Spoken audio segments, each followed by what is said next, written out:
This incident was one of the most violent and horrific incidents imaginable. It was a stabbing murder that left one individual dead and left Maria Figueroa clinging to her life.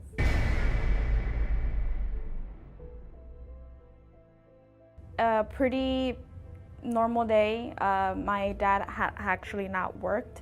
He's usually we're always at home. That day, they decided they were gonna go see my aunt, so they left, and I was supposed to stay home and just kind of clean the house a little bit. She saw one of her neighbors come home in the early afternoon and didn't think anything of it. A few minutes later, she heard that same neighbor scream. But it wasn't really it was more, I thought someone had fallen. The first thing she could think of was to go and see what was wrong. And she found her neighbor, Alpha, on the ground in a pool of blood. Immediately, I got down, I was pressing on her wounds and I was telling her, are you okay? She was telling me yes. At that point, Maria saw a young man who she knew was the boyfriend of Alpha's daughter. Thinking that he was going to come back and help her. That's not what happened, though. He came back with a knife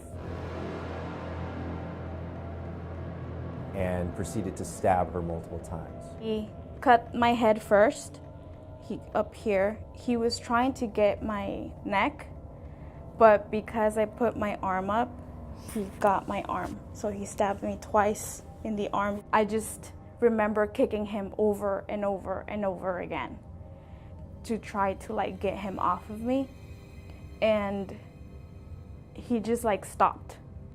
911 emergency, this is Sharon. Help! Help! 4045 Hudson Avenue, please!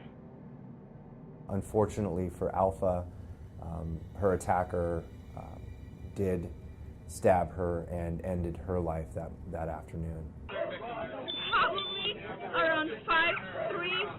He's Mexican. Okay. What about his hair? It's short. Okay. And he has black gloves in the back, but that's all I can remember.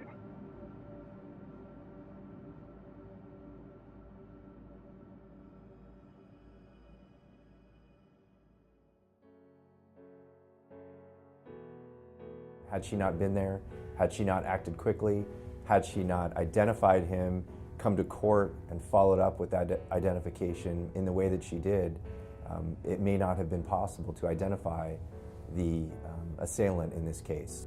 Anything that has to do with this case, I'm not just doing it for myself. I'm doing it for her too. She didn't think about herself. She didn't think about anything but how can I help? And she ran outside, she called 911, she put her own life in jeopardy and almost lost her life because of her desire just to help, to think selflessly about that cry for help from her neighbor. And I think that's truly why she is a citizen of courage.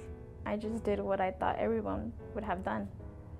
I just did what I felt was right.